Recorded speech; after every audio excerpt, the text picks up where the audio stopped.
अस्सलामुअलैकुम व्यूवर्स। उम्मीद करता हूँ कि आप सब खैरियत से होंगे। आज मैं जिस मौजू के ऊपर बात करने जा रहा हूँ वो है फ़ैसला साज़ी। फ़ैसला साज़ी हमारी ज़िंदगी का बहुत बड़ा और अहम हिस्सा है। हम इसके बगैर ज़िंदगी में कोई भी कदम नहीं उठा सकते। फ़ैसला साज़ी के ज़रिए हमारे बहुत से मसाइल हल हो जाते हैं और बाज़ दफ़ा हम खुद मुख्तलिफ मसाइल का शिकार भी हो जाते हैं।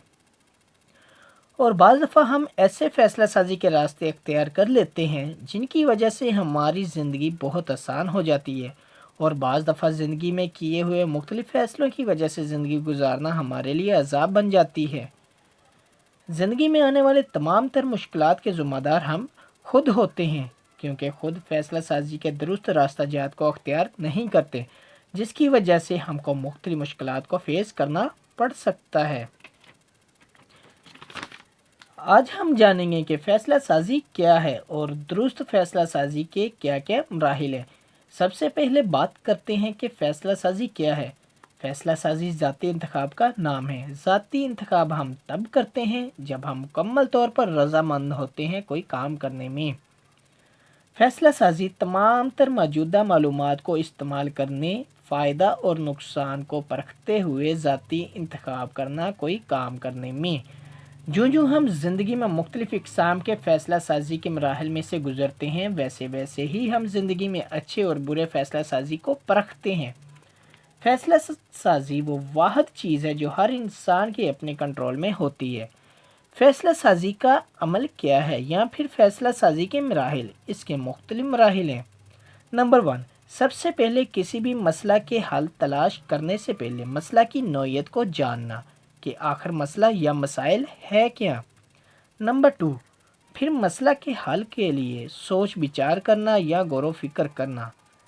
नंबर 3, ख़ास तौर पर गौर व फिक्र इस चीज़ पर करना कि जो फ़ैसला मैं करने जा रहा हूँ वो मेरे लिए सही है या फिर नहीं।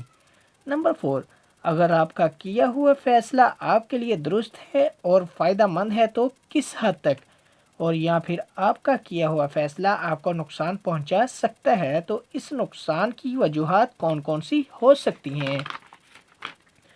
फ़ैसला साज़ी के लिए एक फ़र्द के अंदर किन किन महारतों का होना ज़रूरी है।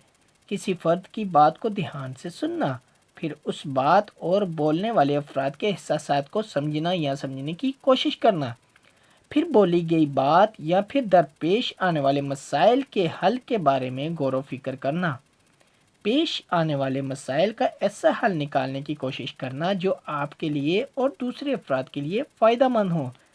हमें अपनी ज़िंदगी में ऐसे फ़ैसले करने चाहिए जो हमारे लिए और दूसरों के लिए भी फ़ायदा मंद हों।